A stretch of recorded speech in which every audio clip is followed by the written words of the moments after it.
एक स्कूल के फंक्शन में ग्रुप फोटोशूट की प्लानिंग हुई। हेडमास्टर फोटोग्राफर से बोला 20 रुपए बहुत होते हैं, स्कूल में 1600 बच्चे हैं, 10-10 रुपए में फोटो निकालो। फिर हेडमास्टर टीचर से बोला फोटो के लिए सभी बच्चों को 30-30 रुपए लाने को बोल दो।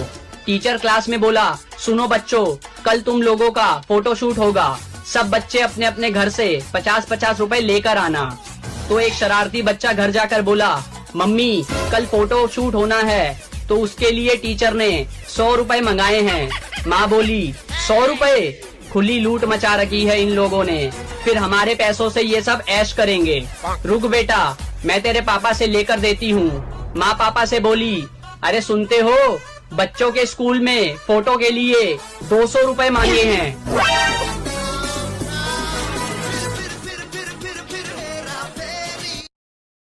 एक बार एक बेटा भागा भागा अपने पापा के पास आया और बोला पापा हमारे घर में एक भूत है। पापा बोले कि भूत वूत जैसी कोई चीज नहीं होती, ये वहम अपने मन से निकाल दे। बेटा बोला कि पापा काम वाली बाई भागती भागती मेरे पास आई और बोली कि तुम अपने पापा के साथ यहाँ से निकल जाओ, इस घर में भूत का वास है। पापा ये सुनते ही डर गए और घर से निकलने की तैयारी करने लगे। जैसे ही बाहर जाने के लिए पापा ने दरवाजा खोला, इतने में बेटा बोला कि पापा हम अपने साथ काम वाली बाई को भी ले चलते हैं, वरना उसे भूत मार देगा। पापा बोले बेटा हमारे घर में कोई काम वाली बाई ही नहीं है।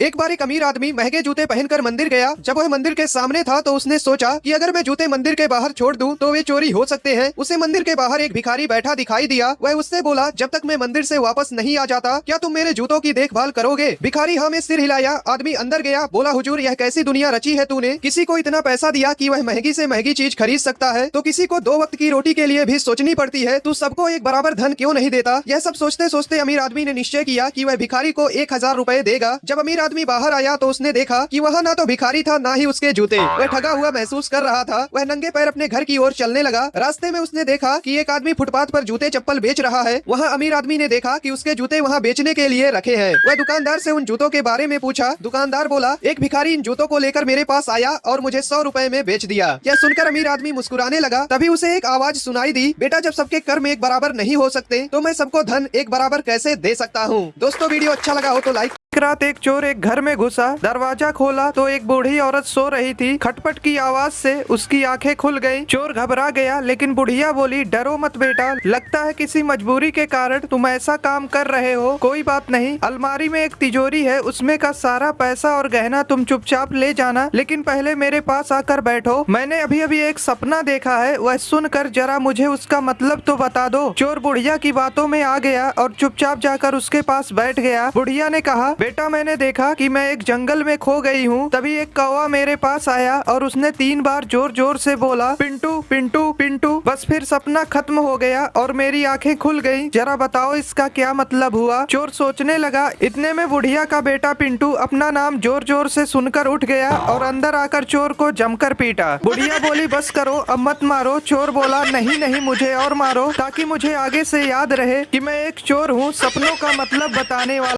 एक चूहा था, वह बिल्ली से बहुत डरता था। एक दिन वह एक बाबा के पास गया और बोला मुझे बिल्ली बना दो, मुझे बिल्ली से बहुत डर लगता है। बाबा ने उसे बिल्ली बना दिया। चूहा बिल्ली बनकर घूम रहा था, तभी कुछ कुत्ते उसके पीछे पड़ गए। वह किसी तरह से भागता हुआ फिर बाबा के पास गया और बोला आप मुझे कुत्ता बना दो, अब मुझे कुत्तों से बहुत डर लगता है। बाबा ने उसे कुत्ता बना दिया। कुत्ता बनकर जब चूहा जंगल में घूम रहा था, तभी एक शेर ने उसे दौड़ा लिया। वह भागते हुए फिर बाबा के पास पहुँचा और बोला अब मुझे शेर बना दो ताकि किसी का बाप भी मेरा बाल पाका ना कर सके। बाबा ने उसे शेर बना दिया। शेर बनकर जब चूहा जंगल में गया तो कुछ शिकारी उसके पीछे पड़ गए। वह किसी तरह से वहाँ से अपनी जान बचाकर भागा। वह जब भी कहीं जाता तो शिकारी उसके पीछे पड़ जाते। बड़ा शरीर होने के कारण अब उसे खुद को छुपाने में भी दिक्कत होने लगी। एक दिन फिर से वह अपनी समस्या लेकर बाबा के पास गया। बाबा बोले अब क्या बनाऊं? बोला मुझे फिर से चूहा बना दो, वही बढ़िया था, छोटा था, कहीं भी छिप जाता था।